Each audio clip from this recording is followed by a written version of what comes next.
मैं हूँ सृष्टि और आज हम भगवद गीता चैप्टर 3 यानी कि कर्म योग के श्लोक 9 को कवर करने वाले हैं। रोज की तरह पहले मैं संस्कृत में श्लोक को पढ़ूंगी, उसकी इंग्लिश ट्रांसलेशन को देखेंगे और मीनिंग को समझेंगे। तो चलिए शुरू करते हैं। यजनार्थत कर्मोऽन्यत्र लोकोऽयं कर्मा बन्धनः तदर्थं कर्मा कौन्तेया मुक्ता संगः समाचरा। Work done as a sacrifice for Vishnu has to be performed, otherwise work causes bondage in this material world. Therefore, O son of Kunti, perform your prescribed duties for his satisfaction, and in that way you will always remain free from bondage. कोई भी कर्म अगर आप कोई उद्देश्य से लेके करते हैं तो आपके अंदर वो एक बंधन हो जाएगा। आप अगर किसी के लिए करते हैं ना कोई काम, तो कहीं ना कहीं ह्यूमन नेचर के हिसाब से आपके अंदर एक्सपेक्टेशन पैदा होगी एंड उससे अगर आपको नहीं मिलेगी ना तो एक बंधन क्रिएट हो जाएगा, एक बॉन्डेज में आप फंस जाओगे जहाँ पे आपको कुछ पाने की इच्छा, कुछ देने की इच्छा, ये वाला चीज़ चलती रहेगी। सो अगर आप ईश्वर की भावना में कोई भी काम करते हो, आप सोचते हो कि ये जो क्रिएटर ऑफ द यूनिवर्स है उनको सेटिस्फाई करने के लिए मैं उनके ही बनाए हुए कोई जीव को या उनके ही किसी फ्रैगमेंट के लिए मैं कर रही हूँ या कर रहा हूँ एंड मैंने उसको कर दिया एंड मुझे कुछ नहीं और सोचना, मुझे वो वापस नहीं चाहिए, ऐसा अगर सोचेंगे ना तो आप उस बॉन्डेज से, उस एक्सपेक्टेशन वाले चीज़ से मुक्त रहेंगे, शांति रहेगी आप में और आप सारे दर्द से, दुख से खुद को दूर रख सकेंगे। तो यहाँ के एक्सप्लेनेशन को समझ लेते हैं। Since one has to work even for the simple maintenance of the body, the prescribed duties for a particular social position and quality are so made that the purpose can be fulfilled. जैसे हमारे body को बनाई गई है, जैसे जिस तरीके से हम लाइफ में आते हैं, हम अपने काम से अपने आप को सेटिस्फाई कर सकते हैं। यज्ञ मीन्स लॉर्ड विष्णु और सैक्रिफाइसल परफॉर्मेंसेस। यज्ञ करना यानी विष्णु के लिए या फिर ईश्वर के लिए कुछ करना। All sacrificial performances are also meant for the satisfaction of Lord Vishnu.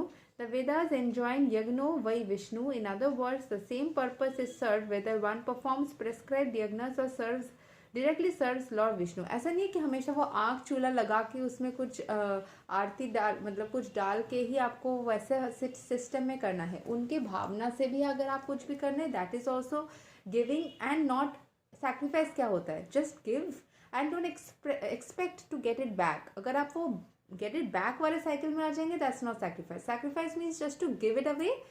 चाहे आप अपने कर्म से किसी को कुछ दे रहे हो, किसी को हेल्प कर रहे हो, किसी के लिए कुछ कर रहे हो, किसी को कोई सामान दे रहे हो, you give it away and don't expect it back. Whenever you expect it back और something in return, then it's not a sacrifice. तभी आप वो बॉन्डेज में फंस जाओगे। You give it away, it's a sacrifice in the form of gift, in the form of daan. दान भी एक सैक्रिफाइस ही होता है, ठीक है, दे देना। अगर आप देने के बाद ये बोलते हो कि मैंने दिया, तो फिर आप सैक्रिफाइस आपने नहीं किया। आपने कुछ एक्सपेक्ट कर लिया, मतलब वो सैक्रिफाइस नहीं है। आपने वो किसी एक हिसाब किताब लगाओगे ना तो वो सैक्रिफाइस नहीं है। चाहे उस टाइम पे आपने निस्वार्थ भाव से दिया, लेकिन बाद में आपके अंदर चाहत आ गई तो फिर वो वापस से कुछ और ही बन गई। So doing something in the name of God for somebody or for a situation and not expecting anything in return is sacrifice. In other words, the same purpose is served whether one performs prescribed yagnas or directly serves Lord Vishnu. Krishna consciousness is therefore performed of yagna as it is prescribed in the verse. The Varnasrama institution also aims at satisfying Lord Vishnu. Varnasrama charita purusena parah puman vishnur aradhyate. Therefore, one has to work for the satisfaction of Vishnu. Any other work done in the material world will be causing bondage. For both the good and the evil work have their reactions, and any reaction binds the performer. Therefore, one has to work in Krishna consciousness to satisfy Krishna or Vishnu, and while performing such activities, one is in the liberated state. जैसे ही आप ऐसा काम करते हो तो आप मुक्ति के स्टेट में चले जाते हो। This is the great art of doing work, and in the beginning this process requires very expert guidance. One should therefore act very diligently under the expert guidance of the devotee of Lord Krishna or under the instruction of Lord Krishna himself, under whom Arjuna had the opportunity to work.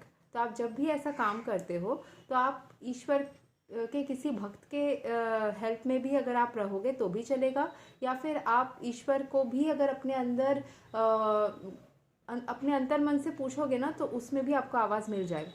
That is instruction of Lord Krishna.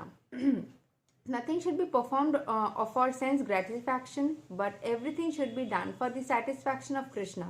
This practice will not only save one from the reaction of work, but also gradually elevate one to the transcendental loving service of the Lord, which alone can raise one from one to the kingdom of God. तो ऐसा अगर आप करेंगे तो आपको किसी भी काम का रिएक्शन नहीं मिलेगा, क्योंकि आप एक्सपेक्ट करोगे तो एक तरीके का बिहेवियर दोगे तो उस तरफ से रिएक्शन आएगा कि मैंने थोड़ी ना मांगा था तुमसे, तुमने दान में दिया, एक्सपेक्ट क्यों कर रहे हो. तो ये वाला चीज़ में आप नहीं फंसोगे, क्योंकि आपने दे दिया तो दे दिया, आपको फिर वापस चाहिए ही नहीं कुछ. तो रिएक्शन से भी बच जाओगे एंड एक अच्छा कर्म भी करोगे किसी के लिए, तो that will also add up to your Karma.